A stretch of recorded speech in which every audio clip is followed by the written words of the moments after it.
जो सबसे important question है, 2019 का क्वेश्चन है। ऐसा क्वेश्चन हमने अभी नहीं किया पावर का, मैंने बट आपको स्टेटमेंट लिखा ही है। मैंने आपको स्टेटमेंट ये लिखा, मैं खुद कराऊंगा सवाल, आप पे थोड़ी छोड़ूंगा, अभी भी छोटे बच्चे हैं। बट मैं आपको बोल रहा हूं कि क्या आपको कंसेप्ट जो मैं बोल रहा हूं, जो मैं लाइन लिखा रहा हूं, वो अप्लाई होती है इक्वेशन क्वेश्चंस में कि नहीं होते, वो मुझे असल में प्रूव करना है। मैंने आपको बोला कि जब भी हमें एक्सपोनेंशियल फंक्शन होती है वो डायमेंशन लेस होती है। ये लिखाया पॉइंट कि नहीं लिखाया?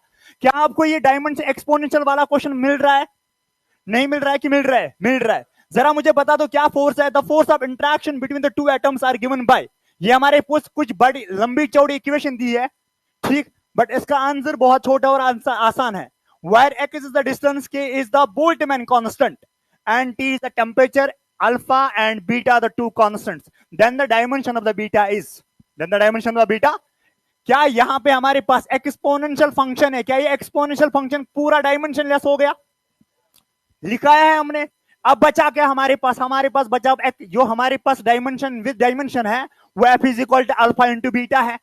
तो हमारे पास असल में इक्वेशन ये होनी चाहिए, F is equal to alpha into beta. But problem यहां पे ये है कि मुझे डायमेंशन द बीटा निकालना है।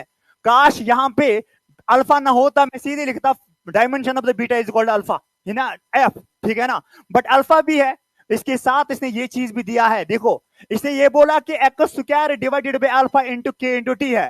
तो हमारे पास यहां पे अल्फा का वैल्यू मुझे मिल जाएगा। जो एक्सपोनेंशियल है वो खुद किसके बराबर है?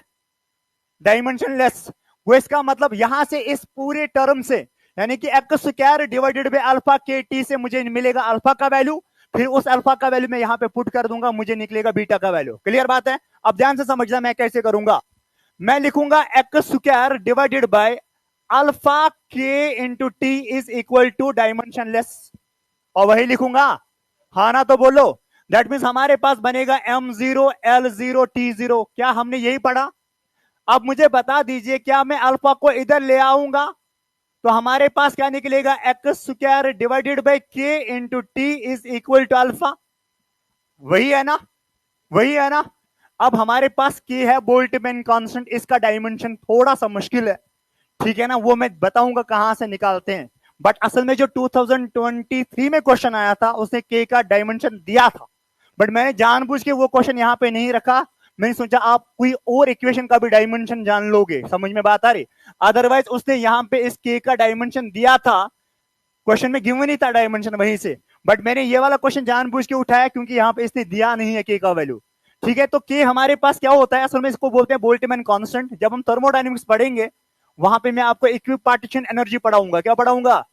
वहां पे हमारे पास एनर्जी होता है बराबर 1 डिवाइड बाई के इंटू टी, 1 डिवाइड बाई के इंटू वायर, के इज बोल्टमैन कांस्टेंट, के इज, तो के किसके बराबर हो जाएगा फिर? ई डिवाइडेड बाई टी, वही होगा। टी क्या शो? टेम्परेचर, नॉट टाइम, ठीक। अब हमारे पास जरा लिखो एनर्जी का डायमेंशन क्या बनेगा?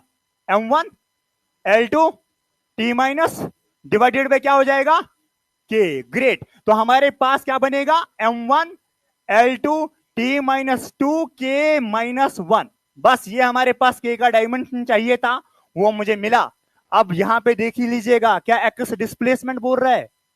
Wire x is the distance, that means L square बनेगा इसका। एल स्क्वायर डिवाइड बाई के का डायमेंशन क्या बनेगा? m1 l2 t माइनस 2 के माइनस 1, वही आएगा। अब यहां पर भी हमारे पास टेम्परेचर है, इस टेम्परेचर का भी क्या बनेगा? के। समझ में बात आ रही? तो इसका हमारे पास बनेगा K1, ये माइनस तो प्लस कैसा कैंसल, इज इक्वल किसके बराबर हो जाएगा? अल्फा। तो हमारे पास ये एल स्क्वायर को ना कैंसल, तो बचेगा अल्फा का वैल्यू कितना आएगा? m माइनस 1 T2, वही होगा प्लस 2 में, ठीक है, समझ आवा। अब ये वाला वैल्यू इसमें लगा दो, बीटा का आंसर निकल जाएगा। समझ बात आ रही? इसको इतना कर दो फिर मैं कराता हूं। मुश्किल मा छुअन, जो हम स्टेटमेंट क्वेश्चन कंसेप्ट लिखते हैं वहीं से क्वेश्चन सॉल्व हो जाते हैं।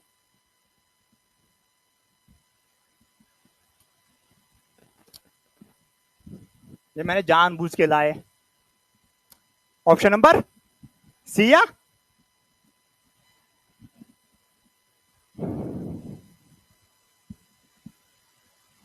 जरा आंसर निकाल के दो अब जल्दी, पहले सॉल्व करो आराम से, टेंशन के बगैर, टाइम है हमारे पास।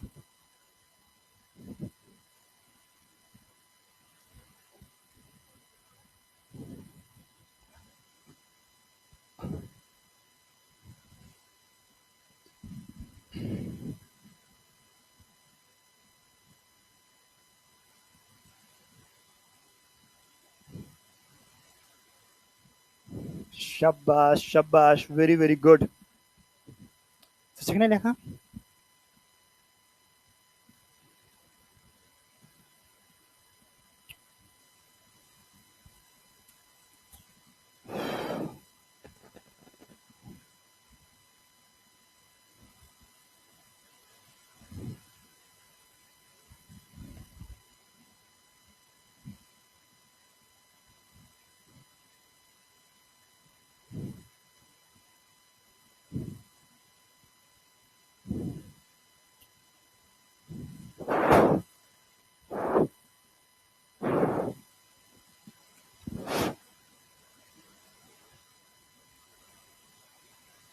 लिखा बेटा। क्या आपको इसको आपकी स्लाइड्स घर में मिलते हैं? सर मिलने को कुछ भी मिल सकता है, वीडियो भी मिलता है, ये मसला ये है कि हम देखते नहीं, है ना सर? वीडियो भी हमें मिलता है मगर हम देखते नहीं, है ना? अगर कहीं पे कंफ्यूजन वगैरह होता है, मतलब देखते हो कुछ वीडियो आपको ऐप पे मिलता है, देखते नहीं है वो अलग बात है, बट मिलता है। इतना सॉल्व हो गया? लिख लिया सारू ने?